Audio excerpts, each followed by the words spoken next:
A nossa entrevista ao vivo aqui no estúdio. Hoje eu recebo a urologista Carla Avelino. Boa tarde, doutora. Boa tarde, seja bem-vinda. Muito obrigada pelo convite. Vamos começar falando sobre o Novembro Azul, claro, né? É o mês da campanha que reforça as ações de prevenção, de cuidados que o homem deve ter com a própria saúde. E entre as doenças mais comuns, a gente sabe, está o câncer de próstata. Qual a taxa de incidência do câncer de próstata aqui no Rio Grande do Norte? O câncer de próstata ele atinge 1 a cada 6 homens ao longo da vida. Então, realmente é o câncer que mais atinge o homem. Certo. Aí, qual é o perfil desse homem que tem mais probabilidade de ter um câncer de próstata? Existe o histórico familiar? O que é mais... que pode determinar esse diagnóstico? O paciente que tem um histórico familiar de parente de primeiro grau, ou seja, o pai ou o irmão, ele tem um risco aumentado de câncer de próstata. Fora isso, o paciente obeso, aquele paciente que não faz atividade física, alimentação, isso também influencia. Mas o risco maior realmente é o histórico familiar. E o homem mais jovem, ele também corre o mesmo risco que o homem mais idoso? Não, o câncer de próstata é justamente o envelhecimento da próstata. Então, existe casos de câncer em paciente jovem, mas é muito raro. O câncer de próstata, normalmente ocorre a partir dos 50 anos de idade. Assim como o câncer feminino também é mais comum em mulheres mais idosas do que mulheres mais jovens. Mas a mulher mais jovem não está livre de um câncer de mama, de um câncer, né, de útero. Por isso que eu perguntei sobre a idade do homem, né? Se o homem jovem estaria realmente, totalmente... ele não é isento, mas é muito raro. E protegido, né? Não, né? Então é o envelhecimento da próstata que causa o câncer de próstata. Interessante. Agora, esse tipo de câncer, ele tem quais sintomas, né? Quando é que o homem tem que dizer, não, tá na hora de eu procurar o médico? Esse é o grande problema, Margot, é que o câncer de próstata, normalmente, ele é assintomático, normalmente ele não dá sintoma. Por isso como os cânceres femininos também, né? São silenciosos. São silenciosos, então se você for esperar algum sintoma para procurar o médico, já é tarde. Então, o câncer de próstata, a gente fala que o paciente tem que ir periodicamente, porque ele não dá sintoma. A partir de que idade, mais ou menos? 40, 50? 45 anos, o paciente que tem histórico familiar, que tem pai ou tem irmão com câncer de próstata, e 50 anos na população em geral.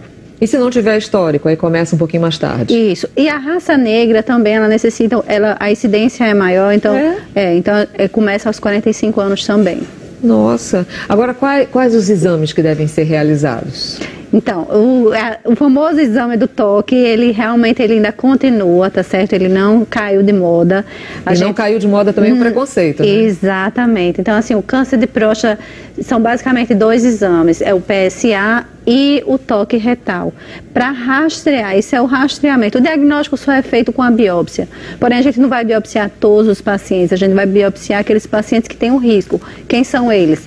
Aqueles que têm o toque alterado ou o PSA alterado. Agora, quando a cirurgia é a única alternativa? Quando você tem o diagnóstico, é isso que eu disse, quando você faz a biópsia, na biópsia você tem o diagnóstico de câncer de próstata, a alternativa, sim, o padrão ouro ainda é a cirurgia.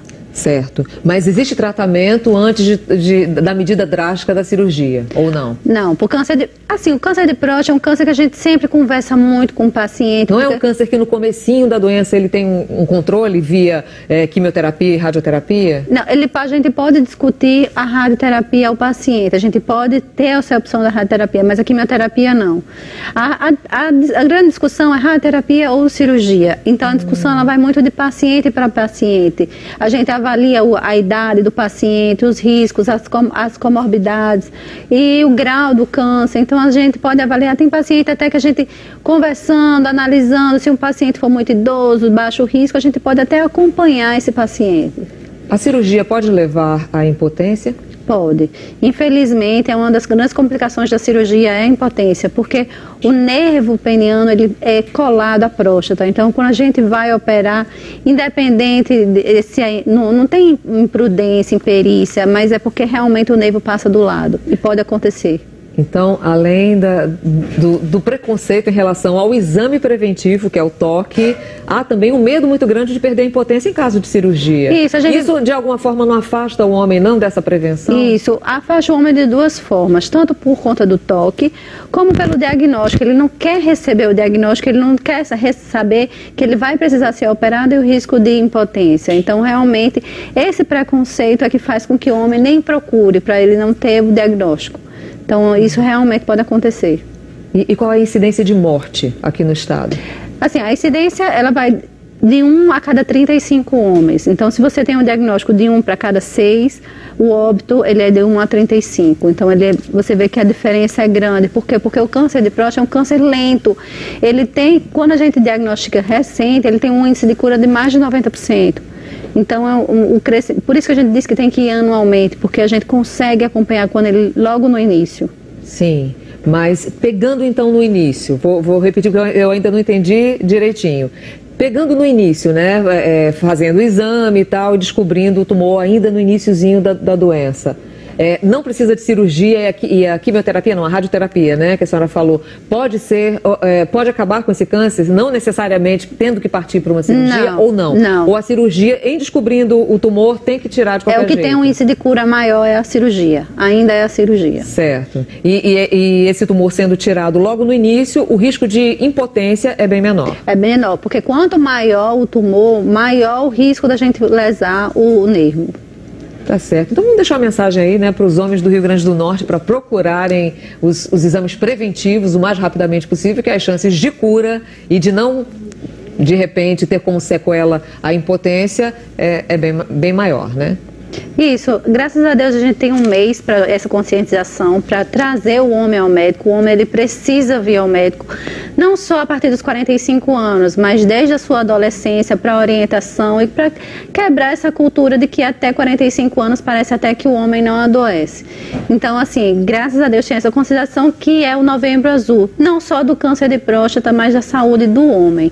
Pois é, não só em novembro, não só no Novembro Azul, mas no ano inteiro. Obrigada, doutora Carla Avelino, urologista. Obrigada pela sua participação aqui. Boa tarde. Olha, vamos agora para um rápido intervalo comercial e na volta você confere que já começou a segunda etapa de vacinação contra a febre aftosa. E ainda confira a agenda dos candidatos.